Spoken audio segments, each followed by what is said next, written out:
اللہ الرحمن الرحیم اللہم صل علی سیدنا و حبیبنا و مولانا محمد معدن الجود والکرم وعلی آلہ و صحبہ وبارک وسلم۔ احباب ذی وقار، اللہ پاک کے فضل، رسول پاک صلی اللہ علیہ وآلہ وسلم کی نظر رحمت کے طفیل مجھے اور آپ کو نماز فجر با جماعت ادا کرنے سے نوازا گیا۔ اللہ کریم ہم سب کی حاضری کو درجہ قبولیت عطا فرمائے۔ سامعین ذی وقار، ذوالحجہ شریف کے فضائل اور مسائل پر گفتگو جاری ہے۔ حضور سیدنا عبد القادر جیلانی، محبوب سبحانی، قطب ربانی، شہباز لامکانی، حضور غوث پاک رضی اللہ تعالی عنہ بیان فرماتے ہیں کہ جو بندہ اس مہینے کے 10 دنوں کی تکریم کرے گا، تعظیم کرے گا، اللہ پاک اس کو 10 چیزیں عطا فرمائے گا۔ نمبر 1، اس کی عمر میں برکت ہوگی۔ ایک ہوتا ہے عمر لمبی ہو جانا اور اس کے اندر آزمائشوں کا آنا، پریشانیوں کا آنا، خدا نخواستہ فتنوں کا آنا، یہ برکت نہیں ہے۔ بندے کی عمر بھی لمبی ہو اور اس کے اندر بندے کو ذہنی سکون بھی میسر آئے، یہ برکت ہے۔ تو پہلی چیز، اللہ پاک اس کی عمر میں برکت فرمائے گا۔ دوسری چیز، اللہ پاک اس کے مال میں ترقی فرما دے گا، یعنی محتاجی ختم ہو جائے گی، کسی سے کوئی ضرورت نہیں رہے گی، اللہ پاک اس کو لوگوں سے بے نیاز کر دے گا۔ نمبر 3، اس کے اہل و عیال کی حفاظت فرمائے گا، یعنی جو اس کے اہل و عیال ہیں، جو بندہ ان دنوں کی تکریم کرے، تعظیم کرے، توقیر کرے، پھر اس کو گھبرانے کی کوئی ضرورت نہیں ہے، پھر اللہ پاک خود اس کے اہل و عیال کی حفاظت فرمائے گا۔ نمبر 4، گناہوں سے معافی عطا کر دی جائے گی۔ یہ قبولیت کا دن ہے، رب کو منانے کے دن ہے۔ جو بھی بندہ اللہ سے گناہوں کی معافی طلب کرے گا یا ان 10 دنوں کا احترام کرے گا، اللہ پاک اس کو گناہوں سے معافی عطا فرما دے گا۔ نمبر 5، نیکیوں میں اضافہ ہو جائے گا۔ نمبر 6، اللہ پاک اس کے نزا کا جو معاملہ ہے وہ آسان فرما دے گا۔ موت تو آنی ہے، اس میں کسی قسم کا کوئی انکار نہیں ہے۔ اگر وہی موت بندے کو ذرا آسانی سے آ جائے تو تکلیف کم ہوتی ہے۔ تو جو بندہ یہ چاہتا ہے کہ میری نزا کے وقت آسانی والا معاملہ ہو جائے، وہ ان 10 دنوں کا احترام کرے۔ نمبر 7، ظلمتوں میں اللہ تعالیٰ روشنی عطا کرے گا، یعنی وہ بندہ کبھی گمراہ نہیں ہوگا، طریقوں میں نہیں پڑے گا، اندھیروں میں نہیں پڑے گا، بلکہ اللہ پاک اسے اندھیروں سے نکال کر روشنی کے اندر داخل فرما دے گا۔ نمبر 8، میزان میں نیکیوں کا جو وزن ہے وہ بھاری ہوگا۔ نمبر 9، جہنم سے آزادی عطا کر دی جائے گی، نجات عطا کر دی جائے گی۔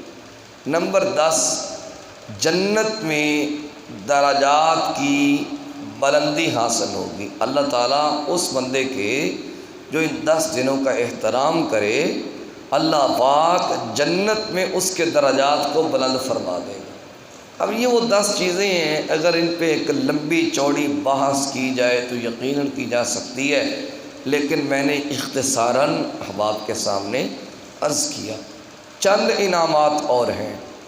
جو بندہ اس مہینے میں کسی غریب کی مدد کرے، کسی کو خیرات عطا کر دے یا تعاون کر دے، تو گویا اس نے اللہ کے نبیوں کی سنت کو زندہ کیا۔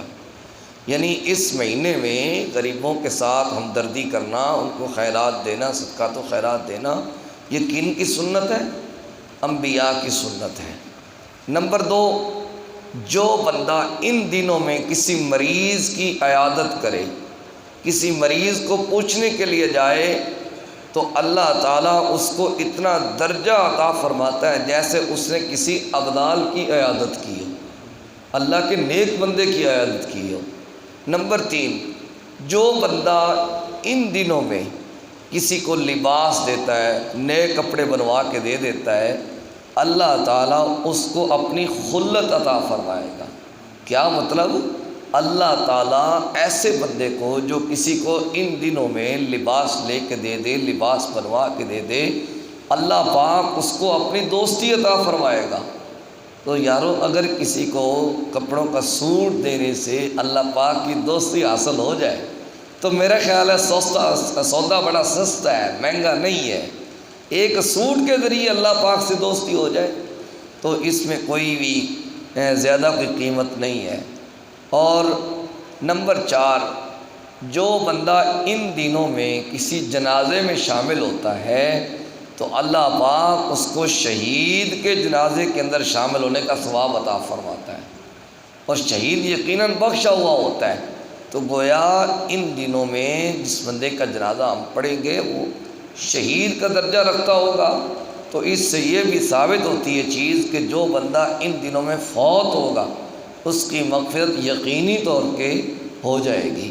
نمبر 5، جو بندہ ان دنوں میں یتیموں کے اوپر مہربانی کرے، یتیموں پر نرم ہاتھ رکھے۔ ویسے میرے آقا دو عالم صلی اللہ علیہ وسلم کا فرمان بھی ہے نا کہ جو بندہ یتیم کے سر پہ دست شفقت رکھے، اس کے ہاتھ کے نیچے جتنے بال آ جائیں اللہ تعالیٰ ان بالوں کے برابر اس کے گناہ معاف فرما دیتا ہے۔ تو یتیموں کے ساتھ رواداری میرے آقا علیہ السلام نے سبق ہمیں عطا فرمایا۔ پہلے بھی کئی بار عرض کیا نا، حضور نماز عید پڑھانے کے لیے جا رہے تھے تو ایک بچہ رو رہا تھا، تو حضور نے پوچھا تو کیوں رو رہا ہے؟ اس نے عرض کی جی میرا آج باپ نہیں ہے، میرا بھائی نہیں ہے، میری بہن نہیں ہے، میری ماں نہیں ہے۔ تو حضور صلی اللہ علیہ وآلہ وسلم آپ عیدگاہ کی طرف تشریف نہیں لے گئے بلکہ اس کو اٹھایا تو گھر تشریف لے گئے۔ حضرت ام المومنین عائشہ صدیقہ رضی اللہ عنہا سے حضور نے حکم دیا کہ اس کو نہلاؤ۔ اس کو نہلایا گیا، اس کے پاؤں صاف کیے گئے، اس کے ہاتھ صاف کیے گئے، پھر اس کو نئے کپڑے پہنائے گئے۔ پھر حضور علیہ الصلوۃ نے تو پسند کرتا ہے محمد تیرا باپ بن جائے، اور عائشہ تیری ماں بن جائے، اور فاطمہ تیری بہن بن جائے۔ تو یتیموں کے ساتھ رواداری، حسن سلوک، یہ قرآن کا بھی حکم ہے اور میرے آقا علیہ السلام کی سنت مبارکہ بھی ہے۔ اور جو بندہ ان دنوں میں کسی یتیم کی تکریم کرے، کسی یتیم کی تعظیم کرے، اللہ پاک اس پر مہربانی فرما دے گا۔